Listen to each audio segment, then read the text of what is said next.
de mon équipe, Monsieur Fabien Bodino, Madame Claude Blois, Madame Sandrine Ornug, Monsieur Denis Villaert et Madame Julia Negroni. Alors, comme vous le savez, depuis près de 6 ans, je siège au conseil municipal du Bossé et au conseil d'agglomération de Sud-Sainte-Baume. C'est un travail de longue haleine, il est difficile et exigeant, mais je m'y astreins car c'est ma conception du service de l'intérêt général. Obtenir un document, émettre un avis qui n'est pas conforme à l'avis de la majorité est un exercice très compliqué. J'ai pu le faire pendant ces années parce que j'ai été rejoint par une équipe de femmes et d'hommes qui m'ont apporté leurs compétences. Depuis 2 ans, nous allons à la rencontre des Bossétanes et des Bossétans. Nous organisons des réunions dans les quartiers. Nous nous sommes rendus compte que les habitants des écarts étaient souvent mal considérés, leurs problèmes peu pris en compte. Nous sommes aussi allés dans les lotissements qui ceinturent le Bossé et nous avons organisé des assises sur le thème « Quel Bossé voulons-nous demain ?» Soit dit en passant, hors de période électorale, ces assises ont rassemblé plus de 100 personnes qui ont travaillé en atelier. Alors, ces rencontres nous ont alimentés. D'abord, nous ont alimentés en matière de programme, et puis m'ont interpellé, m'ont appris l'humilité devant l'ampleur et la complexité des problèmes à résoudre, mais en même temps la détermination, parce que nous avons eu une manifestation constante de confiance. Alors, la diversité des sensibilités des femmes et des hommes qui m'ont rejoint, et puis le message clair qu'a fait passer les Bossétanes et les Bossétans que nous avons rencontrés m'ont décidé à conduire une liste d'intérêt local et sans étiquette politique. J'ai réuni une liste, soit dit en passant, notre liste est complète, est constituée, et nous avons des propositions, des axes forts que nous mettons en avant. Le premier, c'est rétablir le lien entre le politique et le citoyen. Pour ça, cela passe par la probité, la transparence, le respect des minorités et la proximité avec les citoyens dans la prise de décision, étant bien entendu que seuls les élus ont la légitimité pour prendre les décisions. Ensuite, le deuxième point, c'est la gestion financière. Elle devra être différente de la gestion actuelle. Le maire, M. Ferrero, a augmenté par 2 fois durant sa mandature les taux d'imposition des impôts locaux. Aussi loin qu'on remonte, ce n'était jamais arrivé. Donc nous nous engageons effectivement à ce que les taux d'imposition suffisamment élevés ne soient pas à nouveau augmentés. Ensuite, nous voulons un programme ambitieux pour la sécurité et la tranquillité. Notre sécurité et notre tranquillité passent bien entendu par notre police municipale à qui nous devons redonner et confiance et moyens, mais nous ne devons pas oublier les autres acteurs qui assurent notre sécurité et notre tranquillité. Je pense au comité des feux de forêt, je pense à la sécurité civile et également aux pompiers, même s'ils ne sont pas sous notre responsabilité. Ensuite, les commerçants du centre-ville et les associations. Alors, soit dit en passant, le Beaussais a la chance d'avoir un tissu associatif particulièrement dense et qui s'implique énormément dans le lien social et le lien intergénérationnel. Donc je disais, les commerçants du centre-ville et les associations, ce sont les deux chances qu'ont le Beaussais pour redynamiser, pour donner la meilleure image possible. D'ailleurs, nous tiendrons le plus grand compte de ces deux, donc des commerçants et des associations, et les décisions importantes ne seront pas prises sans les consulter. Ensuite, l'environnement. Notre environnement, évidemment, est une préoccupation majeure. Elle passe par la préservation de l'espace Mistral. Espace Mistral, si nous arrivons à le conserver, les associations auront priorité dans son utilisation. Conservation du parc de l'espace Mistral que nous devons embellir et améliorer comme les autres espaces verts de la ville.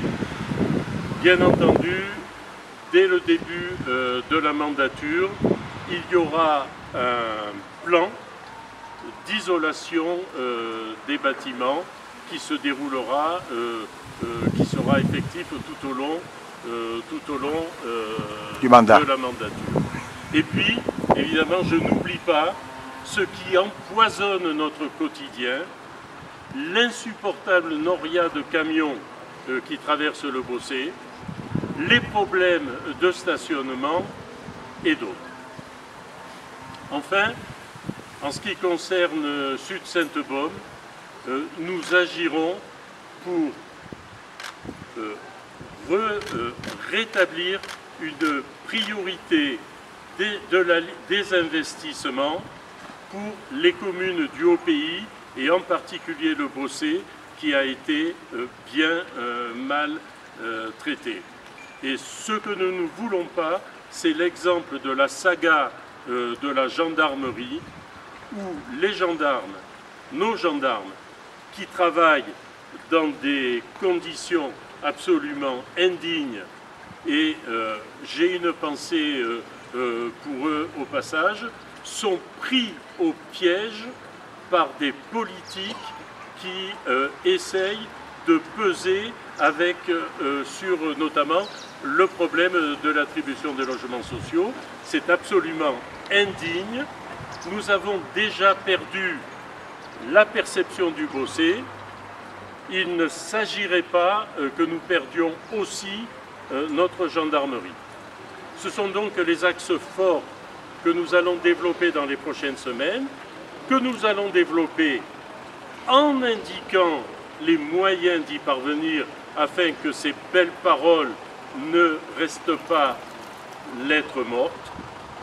Je vous donne rendez-vous le 22 novembre pour la présentation de notre liste. Je vous remercie et je suis prêt, Monsieur Pouillot, à répondre à des questions que vous voudrez bien me poser.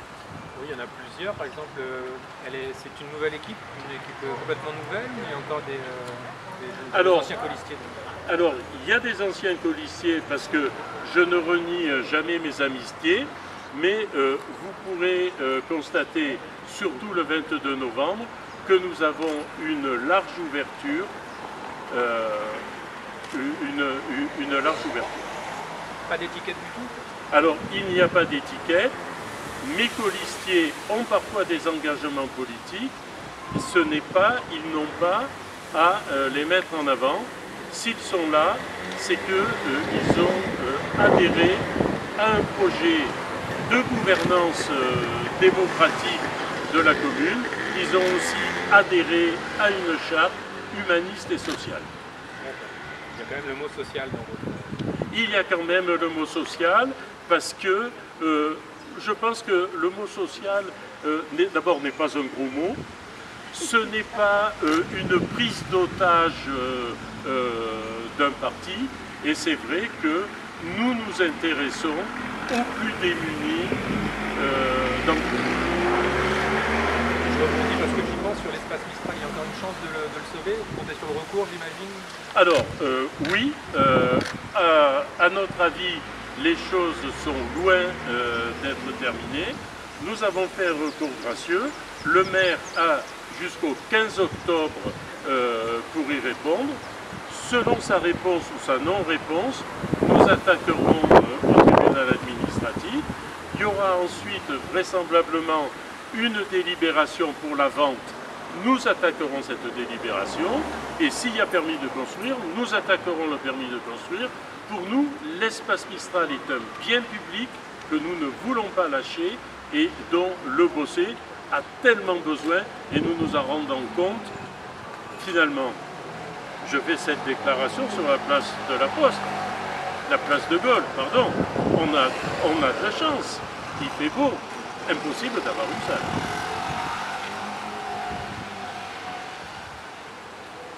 Vous parliez aussi du commerce, du centre-ville, c'est aussi un de vos axes de la précédente campagne, justement, redynamiser le centre-ville, ça n'a pas bougé à ce niveau-là? Non seulement ça n'a pas bougé, mais je pense que ça a reculé. De manière inexplicable, le maire, M. Ferrero, fait la traque aux commerçants, imposant des heures impossibles pour les livraisons, verbalisant un commerçant qui mettait un pot de fleurs sur le trottoir. On se demande qu'est-ce qui se passe. De toute façon, ce ne sera pas notre politique. Vous parlez de sécurité, de tranquillité, mais aussi on pense à sécurité. Il y a des problèmes de sécurité réellement au Bossé? Alors, nous ne sommes pas des banlieues de grandes villes, mais oui, il y a des problèmes de sécurité. Oui, il y a des endroits où on deal au Bossé de la drogue et personne n'est là.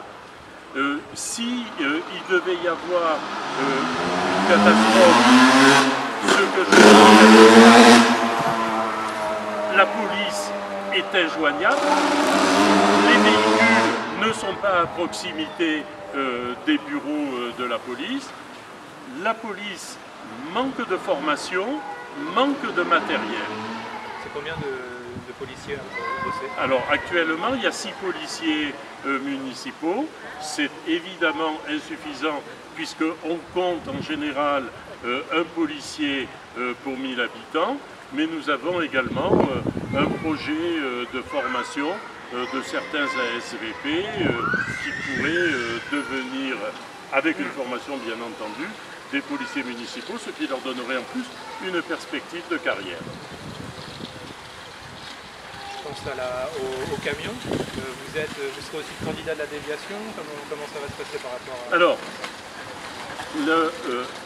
déjà, le principe, c'est que lorsqu'on n'est pas maître ici, lorsqu'on n'est pas maître d'une décision, on refuse de nous répondre en disant « ben non, c'est pas nous, c'est le département, c'est l'État, c'est la région ».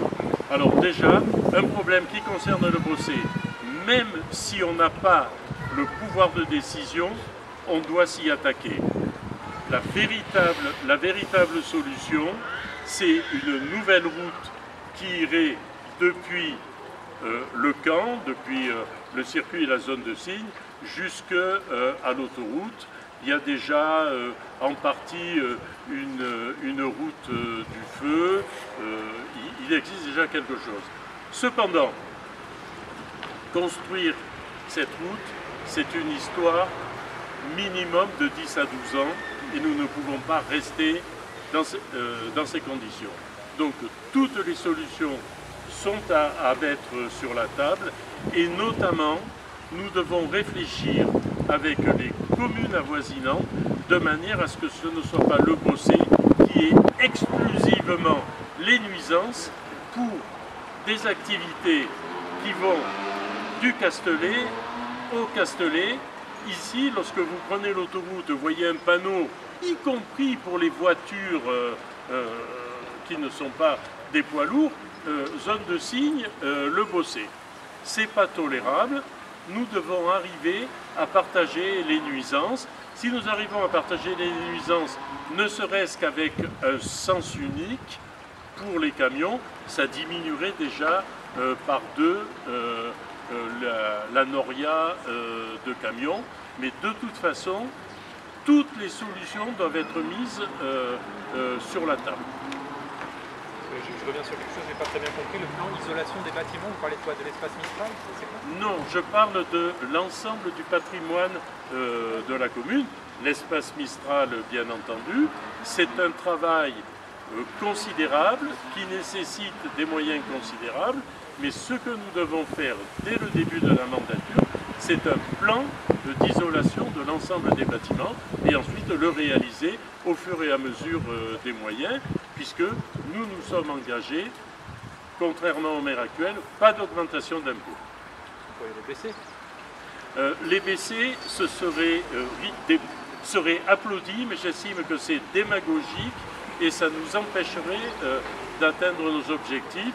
Déjà, si les Bossétanes et les Bossétans nous font confiance, il faudra bien faire un état des lieux. Nous ne savons pas exactement ce que nous trouverons.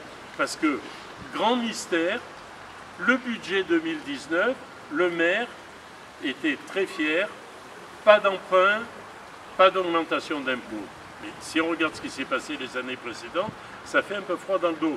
Donc on ne sait pas ce qu'il y aura dans les caisses au 31 mars 2020.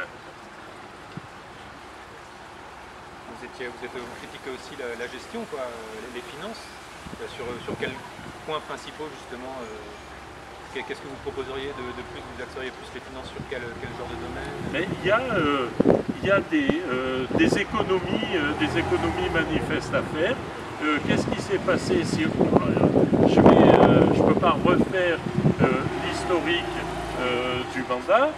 2014, le maire arrive tout content, tout le monde reçoit ce qu'il veut. 2015, première augmentation d'impôts. Et ensuite, on a eu droit encore en 2018 à une nouvelle augmentation d'impôts. Donc je crois il faut très sérieusement se mettre au travail. Pour donner un exemple, nous prendrons tous les contrats de prestation de services, ils seront étudiés de la première à la dernière page pour voir quelles économies peuvent être faites. Il y aura également des économies dans le train de vie de la commune. Alors clairement, pas de voiture de fonction pour le maire, pas de carte d'autoroute, pas de carte d'essence. Et puisque vous m'incitez à parler de ça, si nous sommes élus, je signerai la charte anticorps. La charte anticorps demande à ce que nous créions une commission présidée par un membre des minorités avec des conseillers municipaux et des citoyens et qui aura accès à tous les documents financiers, qui aura accès aux indemnités, au remboursement de frais et à toutes les dépenses. Alors que vous savez, actuellement, lorsque j'écris pour avoir un document, on commence par me faire attendre 2 mois, et puis après, on me donne sur un coin de table, on me montre un document avec interdiction de le photographier, de le photocopier. Hein? Lorsque il y a eu l'exemple de l'espace Mistral, lorsqu'on a discuté de l'espace Mistral le 20 juin, j'avais demandé en temps et heure des documents qui permettaient au maire de faire le déclassement parce qu'il ne pouvait pas entretenir l'espace Mistral. J'ai eu droit à voir les documents à 16 h avec le conseil à 18h30 et interdiction de prendre photo ou photocopie. Alors voilà, et ça, c'est lorsque je parlais de changer le mode